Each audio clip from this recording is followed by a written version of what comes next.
On entend très souvent parler de la précarité des artistes. C'est un sujet qui revient sans arrêt. Mais au fond, que disent les documents officiels? Aujourd'hui, on va décortiquer ensemble un rapport clé du Sénat qui s'attaque à une question vraiment fondamentale pour notre culture. Alors on y va. Notre source, pour être bien clair, c'est le rapport numéro 206. C'est un document officiel de la Commission des affaires sociales du Sénat et il a été rédigé par la sénatrice Anne Souyris. C'est du sérieux et c'est justement ce qu'on va éclaircir ici. Dès le départ, le rapport pose la question centrale.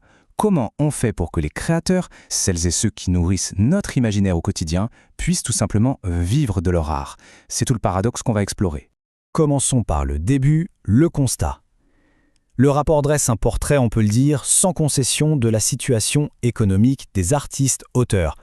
Accrochez-vous un peu parce que les chiffres sont assez éloquents. D'abord, une petite précision. De qui parle-t-on exactement? Eh bien, le Code de la sécurité sociale définit l'artiste-auteur comme toute personne qui crée des œuvres de l'esprit, que ce soit des livres, de la musique, des peintures. Ce sont des travailleurs qui sont affiliés au régime général, comme beaucoup d'entre nous. Et voilà le premier chiffre qui frappe. 598 €. C'est le revenu artistique médian par mois en 2022. Oui, par mois. Ça veut dire que la moitié des artistes-auteurs gagnaient moins que cette somme. C'est un chiffre qui interpelle forcément. Cette faiblesse des revenus, elle a une conséquence directe et très concrète. Seuls 22,7%, donc à peine plus d'un sur 5, gagnent assez pour valider l'ensemble de leurs droits sociaux. Imaginez un peu, ça veut dire que près de 80% des créateurs n'ont pas une protection sociale complète, ce qui les met dans une situation de grande vulnérabilité. Ce graphique, il illustre la situation de manière assez spectaculaire.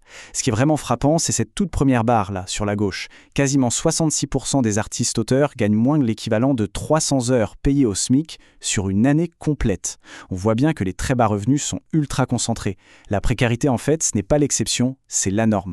Pour mettre un mot sur ce phénomène, le rapport cite Stéphanie Lecam, qui est docteure en droit privé. Elle parle d'une ubérisation de l'activité artistique. L'expression est forte, mais elle résume bien cette instabilité permanente, où le travail n'est pas forcément synonyme de revenus décents. Et ce n'est pas tout. Le rapport met aussi en lumière de fortes inégalités. Ce graphique, par exemple, montre l'écart de revenus entre les hommes et les femmes. Non seulement cet écart existe, mais en plus, il s'agrandit tout au long de la carrière. Pour les femmes artistes, c'est en quelque sorte la double peine. Et cette précarité, elle ne touche pas que les carrières bien établies, loin de là. La nouvelle génération est frappée de plein fouet. Une enquête a été menée auprès de jeunes diplômés des prestigieux Beaux-Arts de Paris. Résultat, plus de la moitié d'entre eux vivent avec moins de 15 000 € par an. Ça montre bien que l'entrée dans le métier est un vrai parcours du combattant sur le plan financier. Bon, face à ce tableau qui est quand même assez sombre, qu'est-ce qu'on peut faire? Ce constat d'une précarité généralisée n'est pas nouveau. Et c'est justement pour essayer d'y répondre qu'une proposition de loi a été déposée. Voyons un peu la solution qu'elle avance, la création d'un revenu de continuité. En fait, l'idée est assez simple et elle tient en deux articles principaux. D'un côté, l'article 2 crée un revenu de remplacement qui serait versé par France Travail pour couvrir les périodes où l'artiste crée mais ne vend rien. Et de l'autre côté, l'article 1 prévoit le financement de ce revenu, une nouvelle contribution payée par les diffuseurs, c'est-à-dire les éditeurs, les producteurs, bref ceux qui exploitent les œuvres. Mais bon, une proposition de loi brute est rarement parfaite. C'est là que le travail de la rapporteure, la sénatrice Anne Souyris, entre en jeu.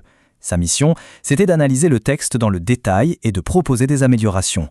Voyons comment elle a cherché à le rendre plus solide. La rapporteure a proposé plusieurs ajustements assez importants. Par exemple, mieux cibler les bénéficiaires en relevant le seuil de revenu pour s'assurer qu'on parle bien de professionnels. Elle a aussi suggéré de s'inspirer du modèle belge avec une commission qui certifierait ce professionnalisme. Et surtout, elle a voulu consolider le financement avec des contributions plus élevées et aussi élargies, notamment aux plateformes numériques et à l'intelligence artificielle. Alors, récapitulons.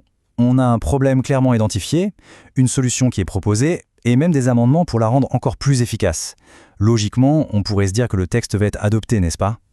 Eh bien, préparez-vous à une petite surprise. Alors, quel a été le verdict de la Commission des affaires sociales? La réponse est non. Un non catégorique. Malgré toute l'analyse détaillée et les améliorations qui ont été proposées, la Commission a rejeté le texte. C'est un vrai retournement de situation. Mais alors, pourquoi ce refus? Le rapport détaille bien la logique de la Commission. Elle repose sur 3 arguments principaux. D'abord, un argument de fond. Pour la majorité de la Commission, un artiste-auteur, c'est un indépendant, pas un salarié privé d'emploi. Appliquer une logique d'assurance chômage n'aurait donc pas de sens. Ensuite, il y a une question de principe. Est-ce vraiment le rôle de la solidarité nationale de garantir un revenu à des indépendants pendant leur période d'inactivité? La Commission a répondu non. Et enfin, un argument économique, la crainte que ces nouvelles contributions pèsent trop lourd sur un secteur culturel déjà fragile. Le texte est donc rejeté en commission. Alors, est-ce que ça veut dire que c'est la fin de l'histoire? Pas tout à fait. Voyons ce qui se passe maintenant. Le point crucial à comprendre, c'est que le débat, lui, continue. La proposition va être présentée en séance publique devant l'ensemble du Sénat. Mais, et c'est un mais de taille, elle sera débattue dans sa version initiale, c'est-à-dire sans tous les ajustements et les garanties financières qui avaient été proposés par la rapporteure. On se retrouve donc face à une situation assez complexe. D'un côté, le rapport met en lumière une réalité économique qui est brutale. De l'autre, la solution politique pour y remédier semble pour l'instant bloquée. Ce qui nous laisse avec la question fondamentale du début, si cette proposition n'est pas la bonne, alors quelle est l'alternative pour sortir les créateurs de la précarité? Le débat reste complètement ouvert. Voilà pour ce décryptage du rapport sénatorial sur le revenu des artistes-auteurs. Si ce genre d'analyse de documents officiels vous intéresse et que vous voulez comprendre ce qu'ils contiennent vraiment, pensez à vous abonner à Rapport en clair et à activer la petite cloche pour ne rien manquer. À très bientôt.